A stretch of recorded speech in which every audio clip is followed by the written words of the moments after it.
The Italian Wine Podcast is the community-driven platform for Italian wine geeks around the world. Support the show by donating at ItalianWinepodcast.com. Donate €5 or more and we'll send you a copy of our latest book, My Italian Grape Geek Journal, absolutely free. To get your free copy of My Italian Grape Geek Journal, click Support Us at ItalianWinepodcast.com or wherever you get your pods. Grazie mille. Welcome to the Italian Grape Geek podcast. Join us as we explore personal stories of travel and tasting with Italy's must-know grape varietals. Chart your own course with My Italian Grape Geek Journal, your personal tasting companion to accompany the series. Available now on Amazon. With thanks to Colangelo and Partners for their generous support with this project. Hello, my name is Gianluca Queiroli. I'm an Italian Wine Ambassador with Vinitaly International Academy. I am originally from Italy, raised and born, and been living and working in the United States, in the Boston area, for almost 25 years. And I got to open a fine wine store about 10 years ago in this area with thousands of wines and predominantly with Italian wines, trying to promote as much as possible, not just the widely known grape varieties of Italy, but also a lot of indigenous grape varieties that we organize by regions and by style. I'm also highly involved into educations. I tend to organize a lot of classes.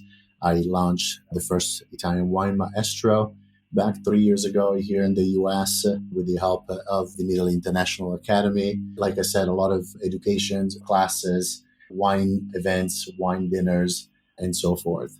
So I'm going to talk about one of my favorite Italian red grape varieties first, which is Lacrima. Lacrima, for those that know Italians, literally means tears. And the reason why this grape variety is called as such is because the actual shape of the bunch, it really resemble the shape of actually a tear coming down the bunch and the shoots of other grapevines. I always heard about the grape variety before I opened my shop 10 years ago, but I actually never, try it until actually someone brought it to me. And first thing first, the aromatics, they are very, very intense. It came to mind. I remember distinctively, that day, I thought I was going actually to taste something like Moscato or something aromatically very intense, which it kind of makes sense because DNA genetically is actually an offspring of Moscato Bianco. There is also a lot of history behind, which I'm getting to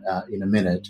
But the first thing that we probably want to clarify is that it's not the same as many people is Lacrima Christi from Vesuvio, from Campania, which is actually an appellation that has Piedirosso as a main component as a grape variety. So Lacrima is natively from the Marche region. And of course, it did, like many other grape varieties, widespread in adjacent regions, such as Campania, Umbria, and a little bit of Toscana, Emilia-Romagna, in the south of Italy, like Calabria and Puglia. It's a grape varieties that has history dated back to the 1100 with Federico Barbarossa, the Holy Roman Emperor, which used to drink the wines made from Lacrima during the siege of Ancona, as a matter of fact. It's a grape that has never been widely cultivated, specifically because the potential challenges and issues that he has into the vineyard. The actual berries tend to split, and once it's split, it does really attract a lot of pests and possibly diseases. So not only you have a reduced yields and crop from that, but you have a lot of vineyard issues as well. It's typically cultivated in an area called Morro d'Alba, from which he takes the name of the appellation, Lacrima di Morro d'Alba, that is also considered his natural birthplace. So the way Lacrima as a grape variety looks, it's quite dark. It's a medium spherical berry. He has a very black and blue color, skin. The cluster is usually medium in size, with 5-lobe leaf, so it's fairly recognizable for those that study that subject. It's a grape variety that doesn't really tend to adapt or really enjoys the extreme weather. So whether it's rain and frost, but also a lot of heat, and is very sensitive to botrytis. So the interesting fact is that it's very thin skin as a grape variety. However, the thin skin, which is counterintuitive, still do process and ferment wines with a good amount of tannins that tend to be a little softer than other type of tannins. The wines usually are light body, but they also are very deeply, colored. So once you look at the glass, you think you're going to be drinking a very big and bold wine, probably with high tannins and full body. It's actually one of the most tricky, wine to detect between the visual and the palate and the sensory information. What does it taste like? What does it smell like? So as we said, it's very aromatic, a lot of black cherries, blackberries. It's very, perfuming. It's highly aromatic. It's floral. So you have it has the tendency of really give out dark rose, lavender, violet, with some undertones of aromatic and grill herbs, even baking spices, if you will. Because of these connotations, especially comes to tannic structure, typically in the market and for a producer is almost never aged in oak. So you have a inert vessel fermentation and possibly just a few short period of time of maturations in the bottle between before release. Coming back to America, Vinitaly International Academy, the ultimate Italian wine qualification, will be held in New York City from 4 to 6 March 2024. Have you got what it takes to become the next Italian Wine Ambassador? Find out at vinitaly.com.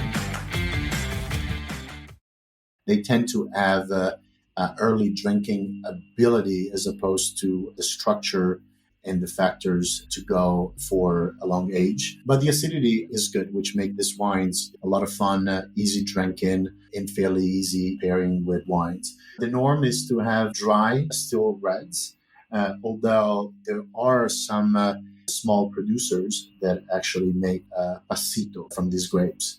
Typically is at least 85% component, and most producers use 100% in the Morro d'Alba as an appellation, but it is also found in other appellation like Colli Maceratesi, and is often blended with this partner Montepulciano.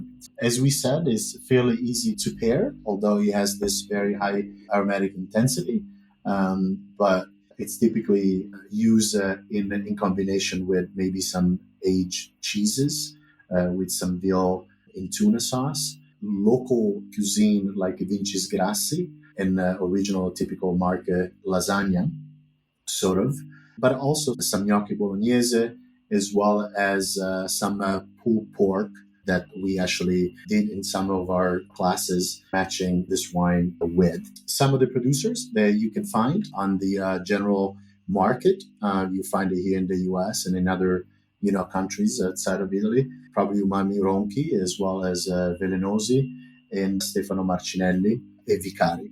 I do encourage everyone to try this amazing grape variety, which is very, very different from most of Italian grape varieties, and is actually a lot of fun to blind taste somebody, with, as well as is probably a crowd pleaser for most of wine drinkers, whether Italian or not.